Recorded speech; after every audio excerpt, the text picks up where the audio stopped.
Election commission of ইন্ডিয়ার chief ঘোষণা দিলেন আগামীকাল থেকে ওয়েস্ট বেঙ্গল, গোয়া, গুজরাট, মধ্যপ্রদেশ, কেরালা সহ 12টি রাজ্যে এসআইআর শুরু হবে। এখন তারা কোথায়? তাদের বক্তব্য শুনতে আমার ইচ্ছে করছে। যারা বলেছিল পশ্চিমবাংলা এসআইআর হতে দেব না, করতে দেব না, তাদের অবস্থান কি? আটকাতে পেরেছে? আমি ডে 1 থেকে বলে আসছিলাম, যখন এসআইআর নিয়ে চর্চা হচ্ছিল, যে এসআইআর নিয়ে আপনারা আতঙ্কিত হবেন না। আজকেও বলছি, এসআইআর নিয়ে আতঙ্কিত হবেন না। আপনাদের ডকুমেন্টস আপনারা রেডি করুন। ইলেকশন কমিশন অফ ইন্ডিয়া তার ওয়েস্ট বেঙ্গল সাইড থেকে, ওয়েস্ট বেঙ্গল স্টেটের সিওর মাধ্যমে যে এসআইআর করাচ্ছে, কোনো বৈধ ভোটারের নাম বাদ পড়বে না। আমরা আশা করব প্রত্যেকটা নাগরিক যারা আছেন, ভোটদানে যারা 18 বছর ঊর্ধ্বে পূর্ণ স্বাধীনতা আছে সংবিধান প্রদত্ত, সেটা বহাল থাকবে। এখন প্রশ্ন হচ্ছে, যারা বলেছিল এসআইআর করতে দেব না, তাদের সরকার প্রায় 90,000 অফিসার ইসিআই কে দিচ্ছে দ্রুততার সাথে এসআইআর করার জন্য। এখন অফিসারগুলো এসআইআর করতে যাবে, বুথ ধরে যাবে। আমি অনুরোধ করব আপনাদের কাছে, এটা নিয়ে কেউ উত্তেজিত হবেন না।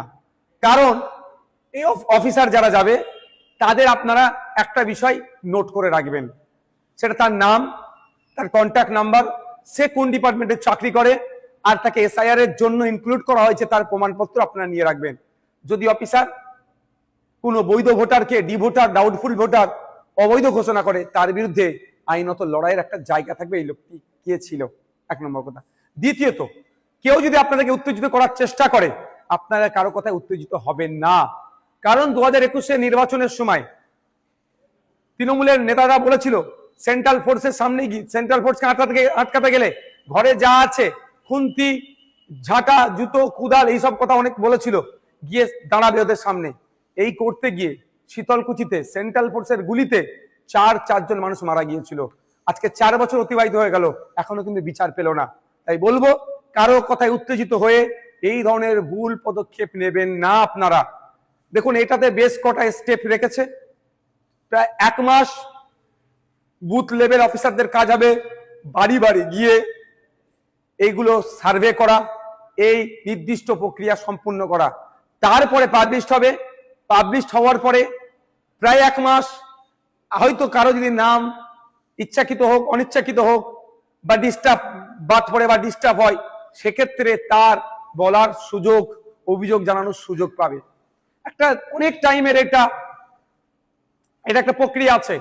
সুতরাং হুট কথায় কারো কথা শুনে উত্তেজিত হয়ে যাবেন না, কারো ফাঁদে পা দিয়ে ফেলবেন না। এবার আমি উদাহরণস্বরূপ বলছি, আমার বাড়ি জাঙ্গিপাড়া বিধানসভার ফুরফুরা শরীফ অঞ্চলের 90 নম্বর বুথে, আর আমি চিৎকার করছি, আপনার বাঁকুড়াতে অমুক বুথে নাম বাদ পড়েছে, বীরভূমে অমুক বুথের নাম বাদ পড়েছে।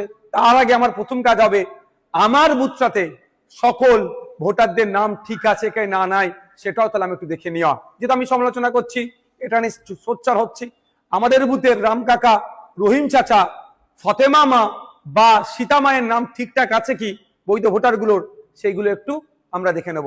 যখন বুথ হয়ে যাবে, অঞ্চল দেখব সবার ঠিক আছে নাকি। অঞ্চল হয়ে গেলে বিধানসভা, বিধানসভা হলে জেলা, জেলার পরে রাজ্য। সুতরাং আমার বলার এটাই বক্তব্য, কারো কথাই উত্তেজিত হবেন না। উত্তেজিত তারাই করতে চাইছে যারা রাজনৈতিক কারবারিরা। এই রাজনৈতিক কারবারিদের ফাঁদে পা দেবেন না। আর এসআইআর নিয়ে অযথা আতঙ্কিত হবেন না। আপনার কাছে যে ডকুমেন্টস আছে যথেষ্ট এসআইআর এ, অর্থাৎ নাম থাকার, অর্থাৎ বৈধ ভোটার হয়ে থাকার। তারপরেও বলে দিচ্ছি আপনাদের, আমরা ইন্ডিয়ান সেকুলার ফ্রন্টের পক্ষ থেকে হেল্প ডেস্ক আমরা করছি, যে এবং ভাঙনের জন্য স্পেশাল হেল্প ডেস্ক আমি করব। ওখানে যদি কারো কোনো রকম যোগাযোগ, কারো কোনো রকম কোয়ারিজ থাকে, আপনারা আমাদের সাথে যোগাযোগ করবেন। আমরা এক্সপার্টদের দিয়ে এই সমস্যার সমাধান করব।